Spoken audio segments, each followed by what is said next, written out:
Hi, and welcome to today's event, Making an Impact, Leveraging Your Booth MBA to Support Nonprofits, hosted by the Restandi Center for Social Sector Innovation and Booth Alumni Nonprofit Consultants, which those of you who participate know as BANC. I'm Carolyn Grossman, a fellow Booth alumna and the Executive Director of the Restandi Center, and an Adjunct Assistant Professor of Strategy at Chicago Booth. For those of you who are interacting with the Restandi Center for the very first time, truly welcome. It's a joy to see you here, and I look forward to a time when we can see each other in person as well, but delighted that we can connect on the Zoom in the meantime. The Restandi Center is the social impact hub at the University of Chicago Booth School of Business for people committed to tackling the world's complex social and environmental problems. We are an important part of the university's social impact ecosystem, and we promote innovation, advance research, and develop the people and practices that can accelerate social change. For those of you who aren't familiar with BANC, BANC brings together Booth alumni from across industries, functions, and all stages in life to support Chicago-based nonprofits with pro bono strategy, planning, and advisory services. BANC makes a measurable impact in advancing nonprofit mission and objectives by offering nonprofits the opportunity to tap into Booth alumni skills and expertise, and it gives alumni the chance to give back and deepen their knowledge of the nonprofit sector and build new connections to the community and to fellow Booth grads. We're excited to be teaming up with BANC for today's events. The Restandi Center strives to equip Booth alumni with resources and opportunities to create meaningful impact in their communities. And by connecting nonprofit organizations with Booth alumni to provide pro bono consulting, BANC offers a tangible way for alumni to take action in supporting the work and causes that they care the most about. So it's really a perfect fit, and it's been a joy to work with BANC since its inception. So I'd like to extend a sincere thank you to BANC's co-founders, Judy Maley and Gail Haller, for helping to bring today's event to life. You'll hear from Judy, who's also a member of the Restandi Center Advisory Council, at the end of the event about more opportunities to get involved. Over the past few months, the world has changed dramatically, and it's shifted in many ways. You're likely grappling with many challenges personally and professionally. It could be changing organizational priorities, an uncertain future, health concerns, and more. And so if you're here today, you're asking, how can I make an impact on my community during this time? This is a question the Restandi Center has been thinking critically about, and I want to walk you through just a few examples of that as some inspiration before our speakers take the floor. So on campus, on virtual campus, we, in March really, pivoted very quickly to get a new program off the ground that we called Booth COVID-19 Volunteers, a pro bono consulting program to match Booth MBA students with nonprofits in need of immediate, critical, strategic support. We extended that program beyond COVID-related projects through creating something called Booth Community Volunteers, which connects organizations dedicated to anti-racism with Booth students, again, for short-term project-based volunteer opportunities. So we've really spent the last 4 months trying to listen, tune in, and connect our students who were at the ready with opportunities to have an impact on the community and onto some of the issues pressing to all of us. We're also conducting joint research with the University of Chicago Poverty Lab to better understand the impact of the COVID-19 crisis on small businesses and households. And that research has been cited in a lot of the news articles that we've all been consuming in various ways over the last several months. And we've adjusted our events, not only in format, but in content, to try to provide responsive resources to today's situation. And today's event is an example of this effort. BANC has also pivoted in light of the pandemic. Tonight's event highlights those efforts. BANC wanted to partner with the Restandi Center to provide information and resources to Booth alumni. After pausing when the pandemic hit in March, I'm pleased to share that BANC has started to kick off projects again virtually to accommodate both nonprofit clients and our Booth alumni during COVID-19. And I had the chance to talk to someone today who was about to kick off her second project with BANC, and delighted to be able to do that after the pause. We'll share more information on that at the end of tonight's event. While everyone's reality has been altered due to COVID-19, this crisis is presenting particular challenges for nonprofits. Many nonprofits are dramatically shifting their priorities much more quickly than they ever before imagined that they could, and are providing services for an expanded range of needs, or are facing extreme losses in, financially or in the communities that they serve. Ultimately, those most impacted by this crisis are the people nonprofits exist to serve. So this begs the question, how can you best support these organizations through COVID-19 and beyond? And this question is at the heart of today's discussion. Today, we've convened an impressive panel of Booth Alumni Nonprofit leaders to discuss the challenges facing the nonprofit sector's ability to secure the resources and support those most impacted by the pandemic really need. Before I introduce our panelists, which is coming soon, and we kick things off, here are some logistics for today. Our panelists will begin by discussing a series of questions. We'll take questions from all of you. So if you have a question, please submit it via the Q&A chat function within Zoom, and we'll try to get to as many questions as time allows. So our panelists. First, Arshele Stevens, who's from the Booth class of 2013 and is currently the CEO of Girls Inc. Prior to this role, Arshele was president of Kennedy King College, vice chancellor and chief information officer of the City Colleges of Chicago, and also CIO of Chicago Public Schools. Arshele was recognized as a 2017 Chicago Defender, Woman of Excellence, and Crain's Chicago Business also featured her as a person on the move. Thanks for joining us, Arshele. Thank you, and hello, everyone.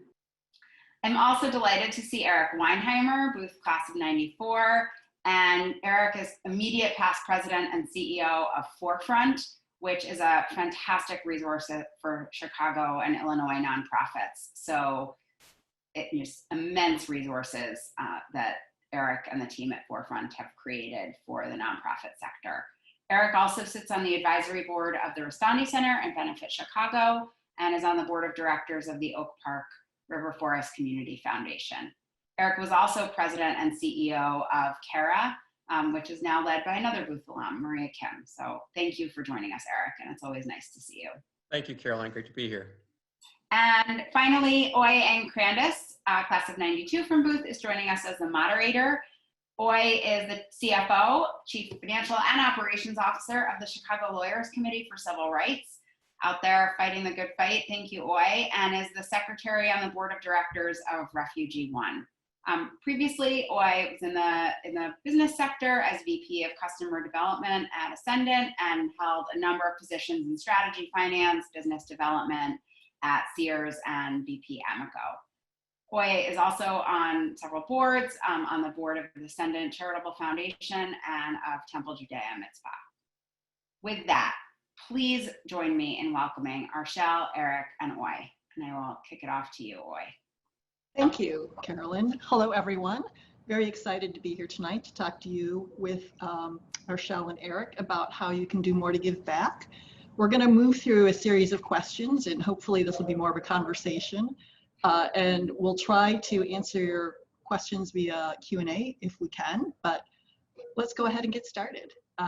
So let's start with kind of a broad question. Lots of things have changed, but maybe we can talk specifically about how the landscape for nonprofits has changed in terms of priorities, actions and outcomes, and the need for resources. I will throw that open to Arshele and Eric. Eric, do you want me to go first? That'd be great. Okay. So I work for an organization. I run an organization called Girls Inc. of Chicago. And we predominantly serve Chicago public students who are girls. And we've noticed some really interesting occurrences as we transitioned into a new delivery format and transitioning from a school-based format into a virtual format. So our model is to partner with the school and to ask for our own space in that school and to offer a long-term partnership where we provide educational resources and mentorship and social and emotional support to girls so that they are well prepared for any barrier that could come their way. And we work with girls in groups. So if we have access to the 7th graders, and there are 32 7th graders, so we work with those 32 girls, and we do all of our work in person.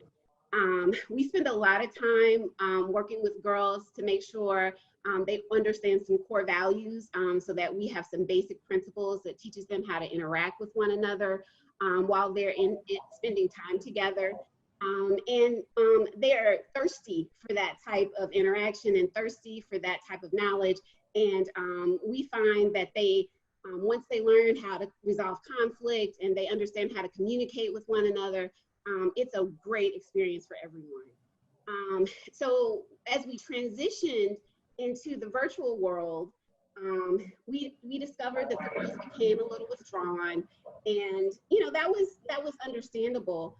But what we noticed in particular, that for the older girls, they were actually very depressed. We all assume that the virtual world is nothing new to teenagers, that they're always on their phones, they're on Snapchat, now they're on TikTok, and so they're very comfortable in this world. But what we discovered is that type of digital interaction is actually not a meaningful connection. They're just points in times, and they're just small snippets of what's going on with them.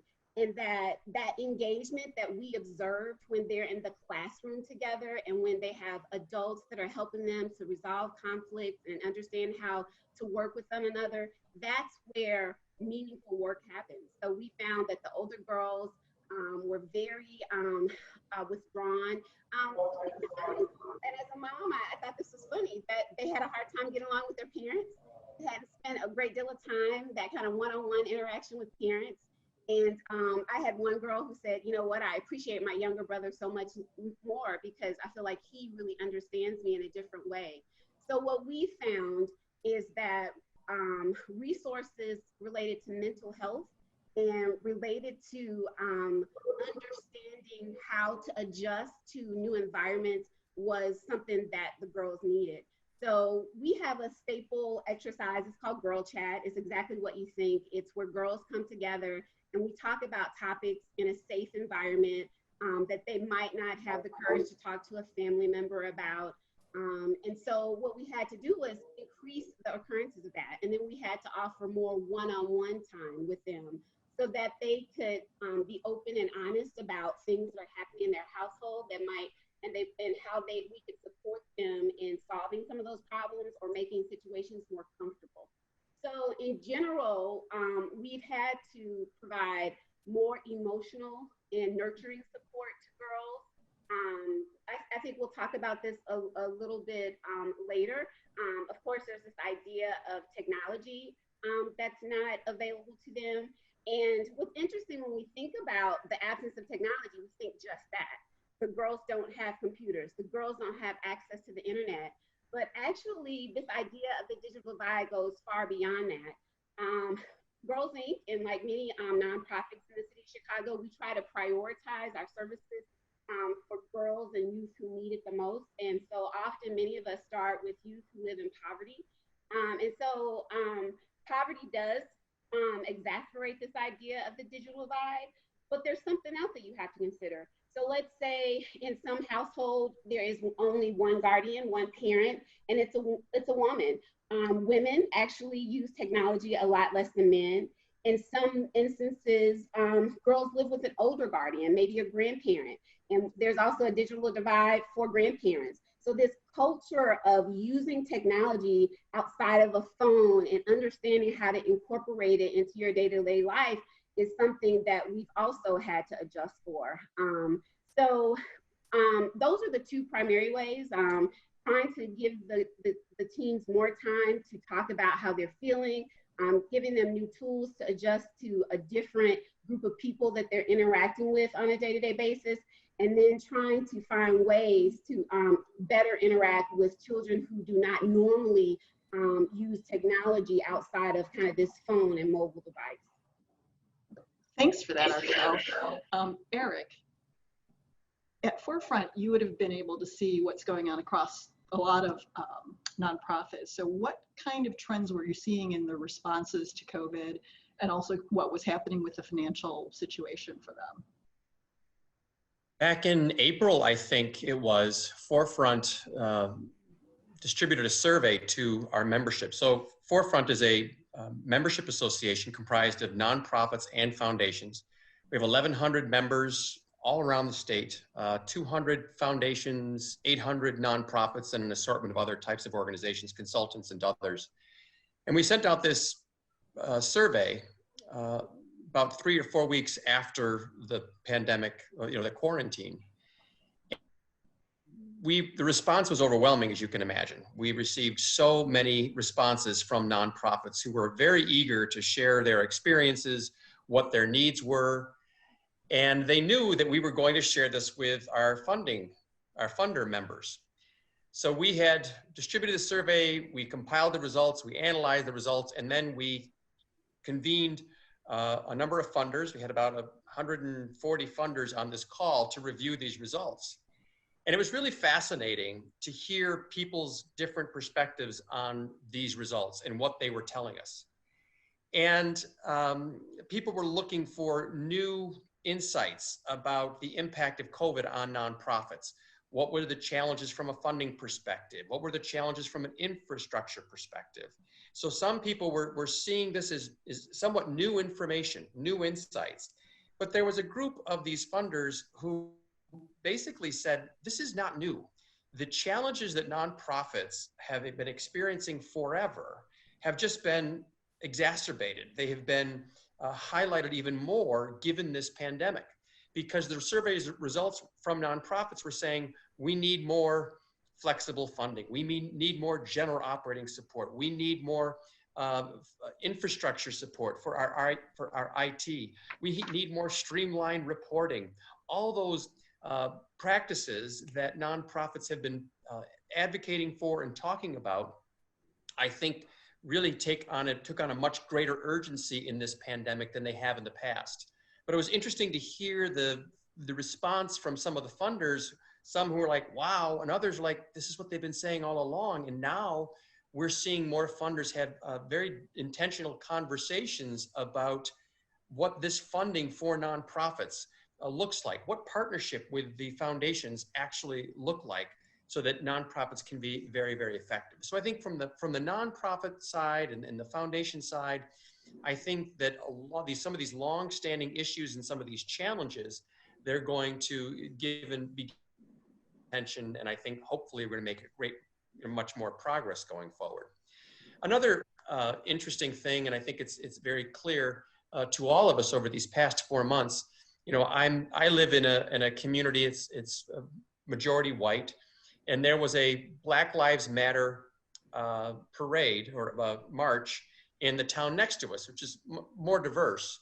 But I went to the march and I was struck by how it was overwhelmingly white, and people who would have never attended a march of any kind in the past, they felt this galvanizing moment that they had to participate. They saw, for some of them, saw for the first time the tremendous inequities that we have in our society, and how people of color have been put under such strain, have always been under strain. And then when you put on a pandemic and all this racial unrest, that you see this inequity, it's laid bare for all of us. And so I think this is very much of a galvanizing moment for our society.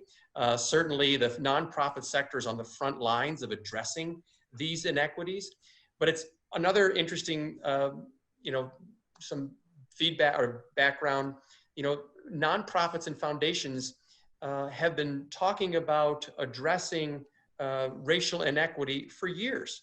And I would say in the past 10 years, it's become even more a priority. In the past 4 years, since Ferguson, it's become even more of a priority. And then I would suggest in the past 5 months, it's consuming, rightly so, it is consuming the work of nonprofits and foundations, particularly in urban areas, but all over. So I think that there's an acceleration of a lot of conversations, a lot of trends, a lot of advocacy efforts. I think there's just been an acceleration. I think this has been a very galvanizing moment over these past 4 months. Thanks for sharing the information. It's actually funny because I work at Chicago Lawyers Committee for Civil Rights. Our mission is to secure racial equity and economic opportunity for all. So we are fighting that fight. We've been doing that for 50 years. And it's really interesting that there's a lot of consciousness and people are asking us, what are you doing differently because of COVID? And it's really a reaffirmation of what we're doing. There's some short-term work that changes. So for example, a lot of the advocacy efforts with our community partners right now is focused on how do we make sure that relief efforts are going to the hardest hit communities, which tend to be Black and brown communities. But we're still doing the long-term work in terms of breaking the systems and structures that are causing the disparities. And you might pivot your work a little bit so that, voting rights is one of our core practice areas. And so it's been more about election protection at the polling places and having phone banks to answer questions. But now with the upcoming election and what we've seen from the past primaries is, how do you make sure that there's access, that there's voting, that by mail is going to be secure, et cetera, and all of those things. So the focus is still there, but it just shifts slightly to what are the things that are most urgent that are being changed by COVID. So something that is always critical for nonprofits is financial contributions. Arshele, how has your financial situation in terms of how you're using your funds, has that changed at all with COVID? Not really. Many organizations like mine, we would categorize ourselves as being both education providers, but also a social service provider. And when you think about how to best deliver information effectively to youth, and of course, it integrates this component of understanding their social needs, the social structure that they come from, the social world that we're trying to prepare them for. People do that really well. So most of us employ people to deliver these services, and that's the bulk of our budget. So, and that's true for many corporations, so it's no different for us as a nonprofit. And a small nonprofit like me that's growing, I don't have a huge investment in infrastructure yet, so I rent a space. I try to partner with schools that allow me to use their space, so I don't have those costs. I do have some, but they're not large. So we spend most of our money on people, and so that hasn't changed. In fact, we had to invest in more expertise because we wanted to be really good at delivering our lessons remotely. There's something to be said about the in-person interaction, about the warmth that you receive when you have a person in front of you. And while there's no substitute for it, there's absolutely ways to try to recreate that space. So we needed to develop in people to support us to understand how to more effectively work with the girls, since we didn't have that in-person interaction. And so this is a plug for nonprofits. If given the chance, strongly consider donating to their general operating fund. Eric said when he did a survey, that's something that came back that we needed, and that's absolutely true. Giving us the flexibility to be able to apply the funds when we need them at a point in time is really important to us. So we still rely heavily on people to support the work that we're doing, both people who are part of our core organizations and then consultants who have expertise in areas that we need from time to time. So we still spend the bulk of our money on people. We did make a larger investment in helping the core needs of some of our families. So what we discovered, and what's true for many organizations like mine, is that while you're working with youth, issues from the family and needs from the family are brought to your attention. So sometimes kids don't have all the meals that they need. Sometimes they don't have basic health supplies to care for themselves. And so we discovered that, and we kept a closet of supplies so that when girls would ask for those, that they would become available. We keep snacks so that if kids are hungry, they sometimes want to share it with their family. So can I take a couple snacks home because my brother is going to want one? So we do all those things And what we discovered that when businesses started to close because of COVID-19 and families started to become unemployed, that those requests surfaced remotely. And we also noticed that each of the schools that we partnered with was a meal center, and that they were heavily used. There were lines to get into the schools for meals. So we realized that we needed to continue to provide support in those areas to our family. So there's the term called period poverty. And what that is this idea that not all women have access to feminine hygiene products to take care of themselves. And so that was one of the main items that we kept in stock for young girls. And so we decided that we would create care packages with feminine hygiene products and distribute them to families, not just for the girls, but for their families. So that was a new investment. It's not a new investment, but it was an investment at a larger scale. So that's an example of something that was more on demand, but we decided to push that product offering and those services out to the girls, because sometimes it's embarrassing to ask for those things. And so we wanted to be a part of the solution, and we didn't want families to have to be embarrassed to ask for those things. Thanks for sharing that. So Arshele talked about how her operations and how she's interacting with her clients differently in the world of social distancing. Eric, can you talk a little bit about what other trends you might be seeing from the volunteer perspective and how things are changing?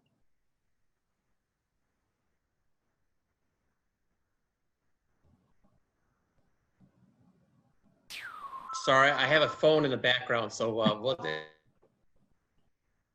apologize for that. So it's very interesting with this, the social distancing and, things being done online. And, the key word for me that I keep thinking of about this pandemic and this quarantine is how it's accelerated so much of the change that has been going on over the past year, couple of years. It's accelerated the focus on issue areas that we have been talking about and really galvanizing people around. Volunteering, there has increasingly become this trend towards more project-based, more skills-based, and also something that people can do remotely. And there's a new platform, a relatively new platform over the past few years. It's called Catch-a-Fire. And it does just that, in which professionals, they put in their skills, they're put in their interests, they're about, and then they are given a list of organizations with certain projects, and they can do it remotely, they can do it online. And you're seeing organizations like Chicago Cares, which has historically done a lot of gatherings where the companies bring their employees together and they'll go to a school and they'll paint some classrooms in a school, those types of activities. They too are thinking of, and they have prior to the pandemic, what can we do to engage people in a way that is much more respectful of their limited time and also leverages their specific skills. And so I think with this pandemic, you're going to see, and you already are seeing, more and more opportunities that are skill specific, leveraging skills that are project based, they're time sensitive, and they are also going to be more remote. And so I think that a lot of nonprofits are increasingly going to need the infrastructure, the IT infrastructure, not just to do their programming, not just to work with their colleagues and their staff, not just to engage funders, but also they're going to have to engage volunteers in a much more virtual way. And quite frankly, I see that happening during this quarantine, certainly. But I think that the lasting impact, the long-term impacts, we just can't even get our arms around, even in the volunteering realm. What does volunteering look like a year from now? And I think it's those platforms that are really able to leverage the skills, focus on projects, and give people an opportunity to do it from a remote area It's challenging, as you know, as Arshele mentioned. I think there's a real power in being in the same room with others. At the same point, you're going to be able to access volunteers from around the world to engage with your organization. It's actually a perfect segue, Eric, because our next topic was how can we use our MBA toolkit to help support nonprofits.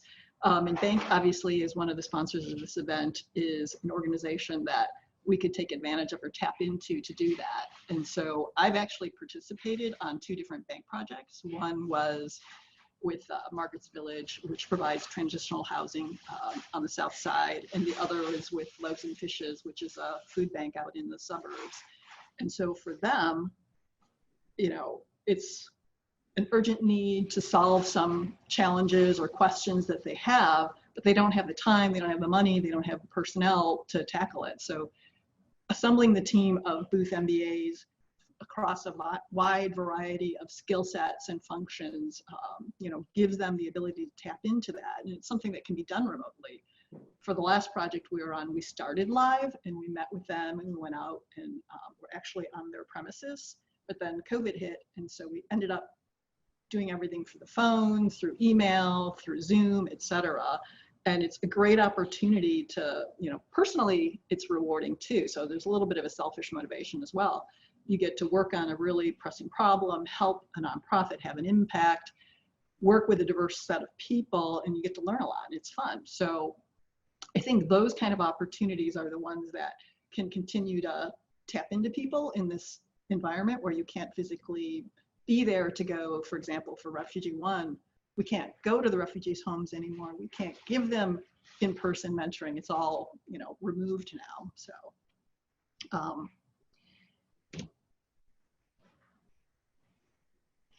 sorry, lost my place.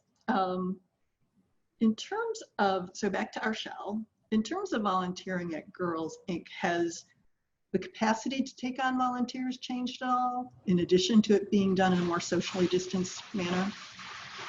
Absolutely. And I'll say I'm really excited about volunteerism remotely. So one, because of something Eric outlined, the ability for many different people to be available to the girls. So again, many of us who are in this business, we try to help communities who need it the most. So we all know Chicago, and the West Side is an area that certainly needs quite a bit of support, but then South is still an area that needs quite a bit of support. And so what happens when you ask for volunteers and it's an engagement with the girls, and it's that's one of in-person volunteering with girls and youth in general is really helpful. It helps the budget, it helps to reduce staffing in so many ways, and it introduces new skill sets that might not exist on your team. But what happens is, if you have to go to the south side of Chicago to 132nd Street and you have worked out with your boss for an hour of volunteerism, let's say a week or a month, that hour is shot. You know, by the time you get to the school and you get settled and then you have to fight on 94 to get back, it's blown out the water. So we have a lot of people that are always very interested in supporting us, but the follow through doesn't exist, because once they understand that you got to travel, it's a little dishearteing. So we are very excited about the possibility that this barrier will be eliminated. We're moving, the role for Girls Inc. is called Program Aid. And we're moving that role to an online role. It'll be like a moderator / program aid to support a facilitator. And the facilitator for Girls Inc. is the person who provides the primary instruction to the girls. And so that role was supported. So although we haven't implemented that yet, we're actually, just about a month away from launching it. We believe that we'll see increased participation because this travel barrier will be eliminated. So I know I saw in the chat area already a question: is there silver lining? If this works out for us, this is most definitely a silver lining. So now we have somebody who if we're looking at Booth alum, who could be at one of our overseas campuses and may be able to spend time with the girls. So that is going to be phenomenal. Can I just add, boy, I just wanted to add the, you know, I think Arshele, her comment about the travel is just spot on. And I think it's, you know, think of the work and the meetings that we're all having over the past 4 months. I mean, people, I think, obviously people are swamped, but at the same point, they don't have to travel. And so it's easier to get meetings with people. And I think that that's going to be very true with volunteering. I think one of the, and this is, again, a danger with volunteering in general, but I think it's going to be even more pronounced it could be more pronounced in this environment where we can do things virtually. And more people might be willing to be engaged because they don't have to battle 94. Is this notion of nonprofit capacity. That is such a critical issue because, you know, people want to help. People want to share their skills and their talents. They want to make a difference in the world. And so they go to the nonprofit and say, hey, let me help, let me volunteer. And the key question is, does the nonprofit have the infrastructure and the capacity to effectively steward that volunteer into an experience, into a level of service that is meaningful not only to the volunteer, but is also helpful to the organization?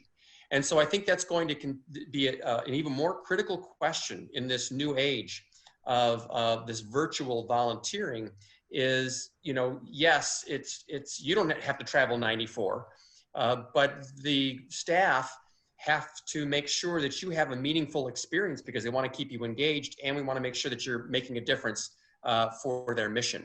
And so I think understanding the constraints of nonprofits and their capacity to really serve volunteers as well as their clients, I think is going to be a key issue.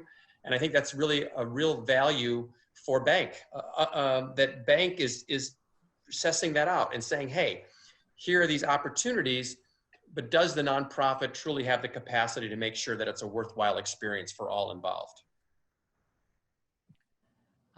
Let's shift gears a little and talk about a different way that Booth alumni can contribute and help nonprofits. We've focused on volunteering so far, but another way is through board service. So just personally, that when my kids got older and I had more time and I wanted to do more and leverage my skill sets, the first thing I turned to was board service. And I used Rustandy's Alumni Board Connect program to help connect me with a nonprofit working in a space that I was interested in, that I wanted to help. And that was RefugeeOne. And so let's talk about what role the board plays right now for the nonprofit. So Eric, if you want to start, or Arshele, if you would like to start. I'll start because Eric will offer a broader perspective. So I'll start with my experience. And I guess this Eric will chime in on this. So it really depends on the maturity of the organization. So Girls Inc. of Chicago has been in Chicago for 3 years. So Girls Inc. is a national organization around for many years. It's been around 80 years.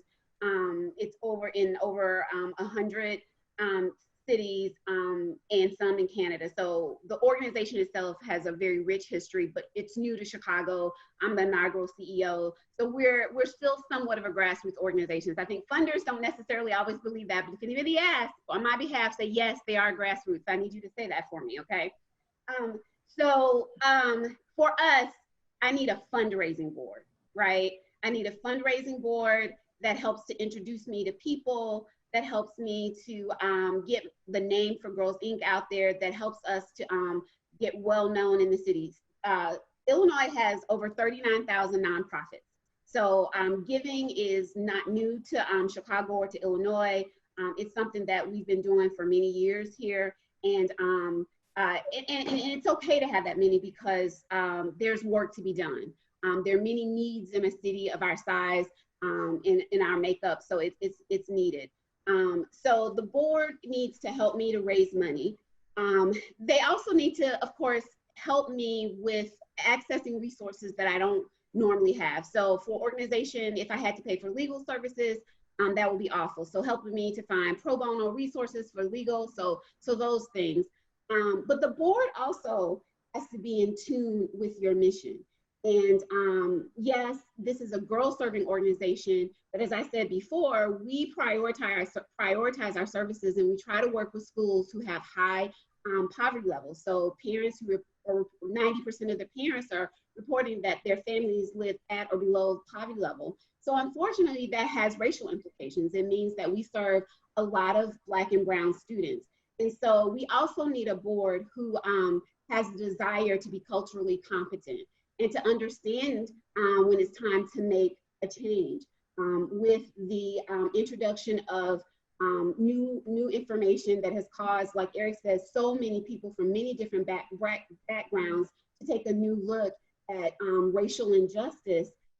Girls Inc., while we focus mostly on gender discrimination, but because we serve so many girls of color, that was a natural occurrence that we had to participate in.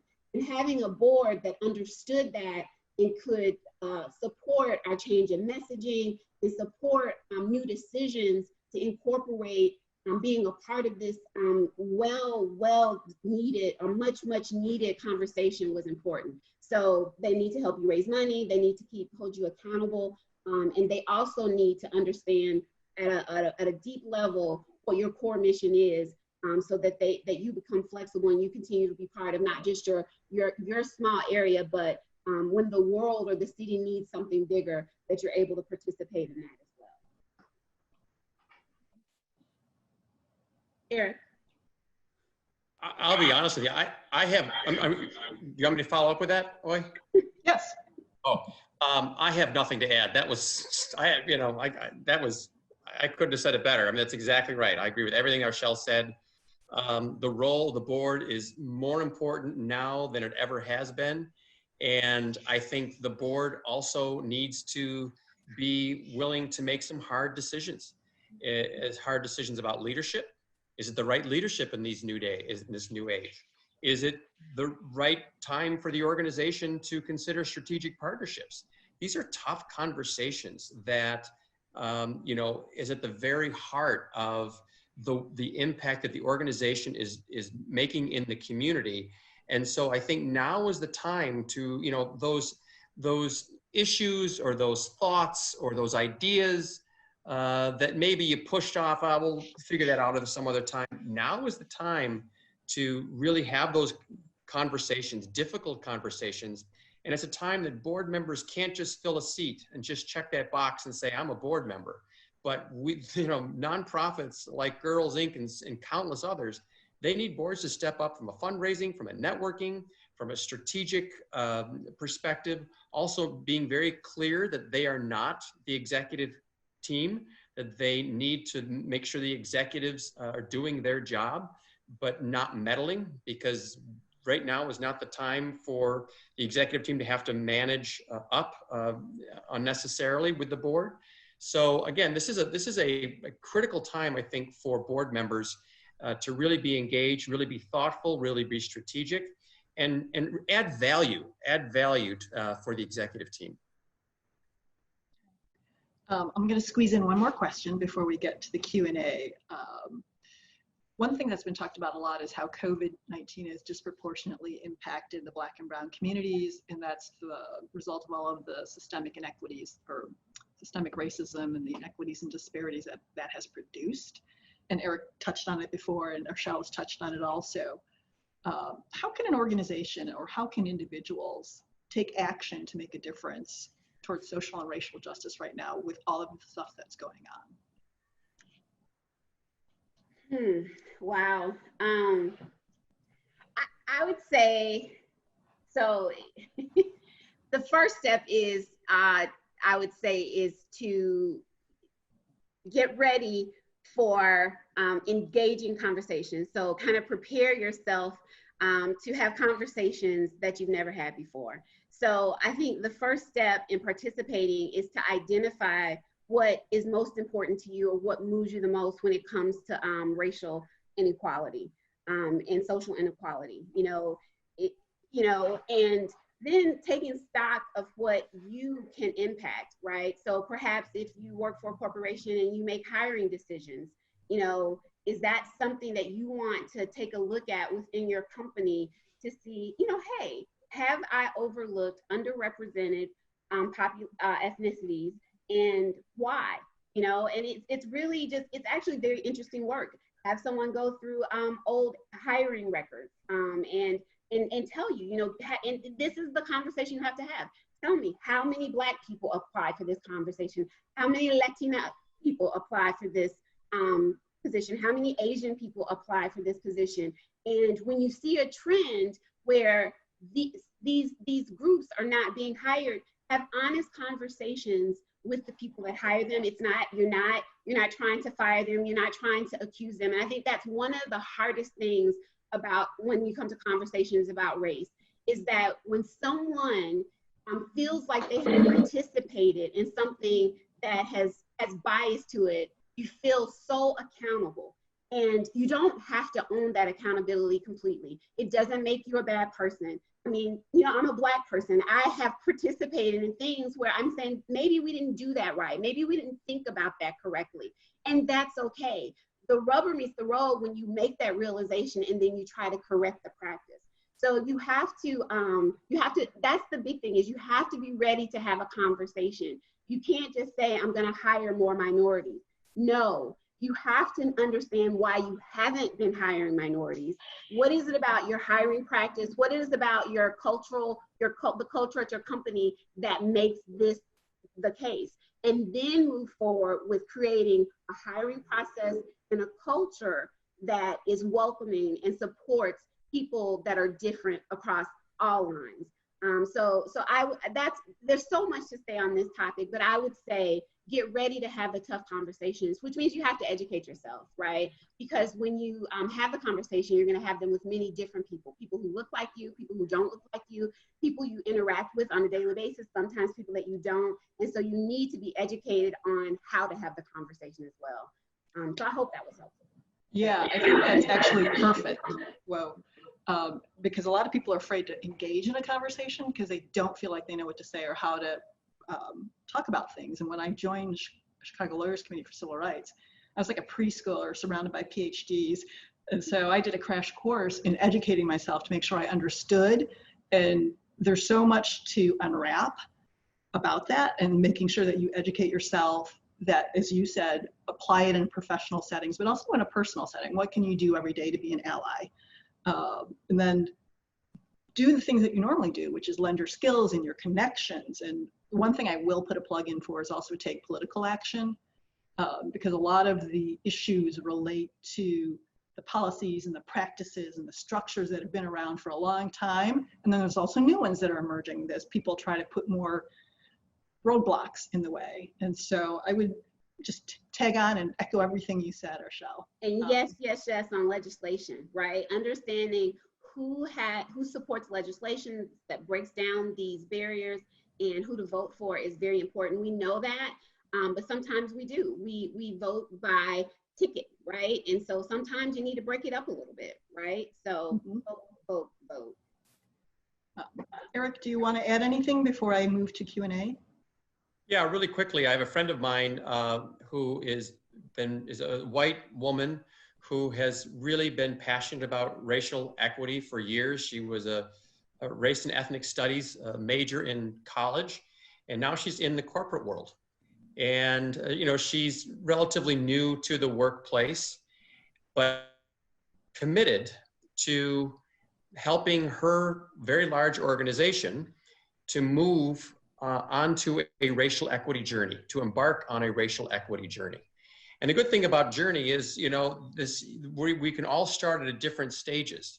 And this woman, she's got limited influence because she's not, you know, she's a manager, she's not in the executive team, but she has helped the organization to see the value and the importance, particularly now, of bringing the organization on this racial equity journey. And, you know, you both mentioned, Arshele and Oy, the critical need for educating yourselves, but also educating, you know, your colleagues and weaving these conversations and this education into the culture of the organization. So now this friend of mine, she sits on a committee with, you know, the CEO of the company and the head of HR and a few other frontline people. And there's this committee beginning to figure out, okay, how do we embark on this journey? How do we educate ourselves? How do we train the staff ourselves? Do we bring in a trainer to talk about, do some racial equity training? I mean, the time is now. I think people are open to these conversations. They're open to embarking on the journey.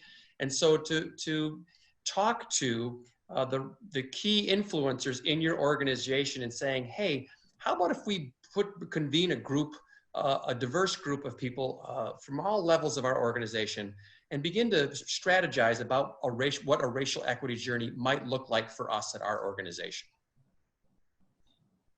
Thank you. I'm taking a look through the questions that came in through Q&A, and want to try to cover a few before we have to close.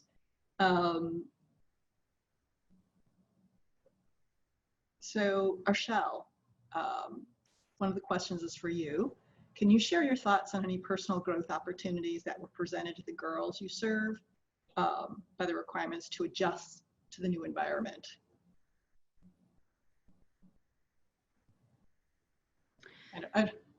Yeah, if we're talking COVID-19, I'll go back to this idea of family relationships, right? And so you have this idea that teens are, what's the right word? Teens are, you get a little out of sync with your parents. I have a 18-year-old who's going to college, and yesterday I was crying that he's leaving in a week, and tomorrow I'm going to be like doing cartwheels, right? So you have this kind of interesting dynamic as kids hit their teens that we've all heard about, that we've all experienced, right?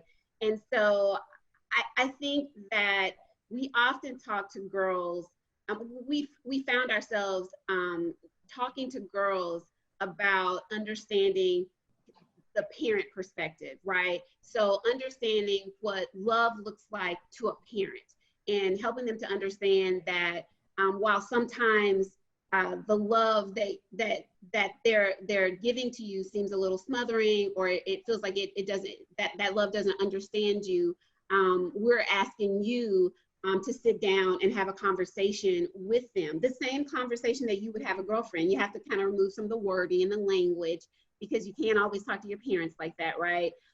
So we had to take them on this kind of journey of respecting their parents and understanding that their parents are human, and that the way parents show love might not be the same as how they show love and support with their friend group. So that's something interesting that we had to really focus on, because they're in that house now with the parents every day, right? So you get this 6 to 8 hour break because you leave the house, you go to school, and then you have your extracurricular.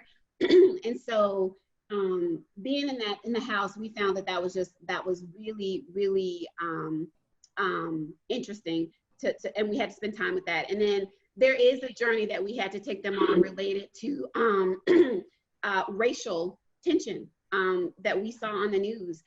We had girls that, they plain out said, you know what, white people don't like me, right? That's what I get from all of this, right? And so having them to understand that, again, that you have to take the way people express their anger and their personal issues as just that, their anger and their personal issues, and really spending time and reminding them about some core Girls Inc. principles, which is you are a good person, you have the capability to change conversations, you're a leader, feel good about yourself, be good to yourself so that you can feel good about yourself. So just keeping them grounded in some of our core teachings about believing yourself and believing that they have a capacity. One of our core lessons is that everyone is born a leader, and you can become a leader in your family, in your neighborhood, in your community, anywhere. You can be a leader and you can affect change, and taking them on this kind of journey to understand that the messaging that you're listening to can become background noise if you focus on what you're capable of. So those are two opportunities that we had to offer the girls to see them grow and to be able to quite frankly survive during COVID-19 and this time of racial tension. Thanks, Arshele.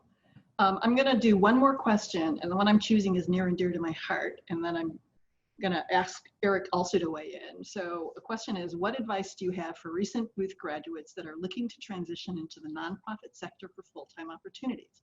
Is it even doable given the current economic environment? So we have all made the switch. Mine is the most recent since I've been at Chicago Lawyers Committee for 1.5 years now.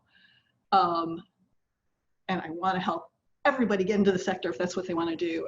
My advice to you would be, it's kind of a discovery period you have to go through. When I first started doing more volunteering, I said, I love this, why don't I do it full time? But then I'm like, what do I do?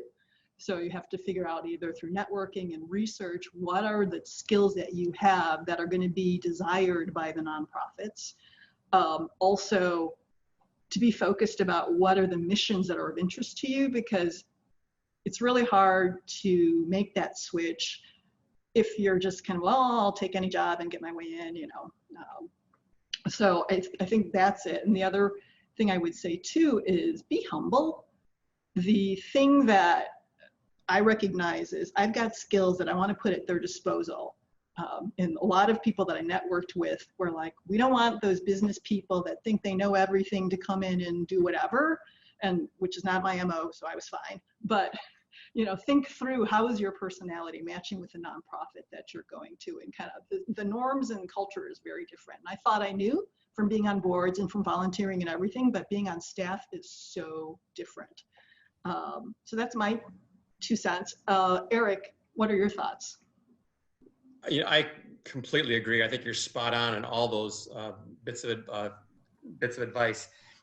I think also to help in that process that you outlined, Oy, you know, who are those people in the nonprofit space? People you don't know, people local, people who are international, you know, who really inspire you, who just have these qualities, say, I want to be you someday. You know, I think regardless of how old we are, I think we all, you know, we have dreams of what we want to do when we grow up. And I think to identify who are those people that really inspire you and move you and say, I want to be that person when I grow up, I think can really be very revealing and help you through that process to figure out what are those issues. The other thing is, you know, I think, you mentioned this, it is this period of self-discovery and reflection, and it's going to require you to go pretty deep and be humble and be vulnerable and figure out what are those moments over the past 6 months when you were moved to tears, when you were really just, you were just outraged by an injustice that you saw or experienced, and really reflect on those so that you can be very specific or more specific about where you want to move your career, what are those issue areas. And I think that's a great place to start. And then, of course, as you mentioned, the power of networking. Thank God for the Booth Network, and it's so expansive, and there's so many of us in the nonprofit space who are proud Booth alums. Leverage that network. Get on LinkedIn and meet with people who can help direct you in the right path. Can I add one thing? So I heard a financial component at the end, I think, of the question. So the one thing I'll encourage you is whatever, once you decide the type of organization that you want to be involved with, and you settle on the type of work that you want to do, and just add in fundraise, right? So I've decided that I want to I want to go work for a nonprofit that supports youth, and I want to help them to develop fantastic curriculum, right? That's in finance and teaches them about investment, and then say in fundraise, and then you won't have to worry about finances. So for every dollar you raise, that's money in your pocket too, so to speak. And it goes to the children, but you have to have it's a philanthropic business, right? So you have to get out there and help raise money for the organization so that your employees, including you, can thrive, and your constituents can thrive as well. Thank you, Arshele, and thank you, Eric, for all the insights that you've shared. We're a little bit past time, but I do know we wanted to have some closing remarks from Judy. Thank you, Arshele, Eric, and Oy, for such a meaningful discussion. We hope that today's event has equipped you with some tangible takeaways to serve your community through COVID-19 and beyond. Before leaving today, I wanted to share information on some upcoming ways for you to get involved with social impact at Booth. Alumni Board Connect, ABC, whoops. Hold on one second. Connects Booth alumni in the Chicago area with nonprofit organizations looking for directors to serve on their boards and is open now through August 24th. Visit the Restandi Center's website to learn more and apply. The Innovating for Social Equity event series from the Restandi Center will examine efforts to tackle seemingly intractable barriers to a society and economy that work for all. The first session in the series will focus on new approaches in philanthropy and will be moderated by Restandi Center Philanthropy Executive in Residence, Julia Stash. The date and time will be available on Restandi Center's website in the coming weeks. If you know an emerging nonprofit or government leader dedicated to a career in social impact, encourage them to apply to the Civic Scholars Program, which offers tuition awards up to 100% to MBA students who work in a 501c designated nonprofit or for the government. You can nominate an emerging leader at the link you see on the slide. Volunteering with BANC gives a chance to give back and deepen your knowledge of the nonprofit sector. The teamwork central to our project builds new connections in the community and with fellow Booth alums. BANC will be posting an announcement on the launch of our next round of projects on our website, chicagobooth.edu/BANC. You can indicate your interest in BANC through the website as well. And you can also stay in touch with us by subscribing to our newsletter and keep up to date with our latest news. Email us at bank@chicagobooth.edu or follow us on Twitter or LinkedIn to stay updated on news and events. Lastly, we'd like to get your feedback on today's event and your input on what events you'd like to see in the future. We put together a short 3-question survey. So when you leave the webinar, you'll see a pop-up in your browser with the survey link. We would greatly appreciate it if you took a few short minutes to complete the survey. Thank you, and we hope to connect with you soon.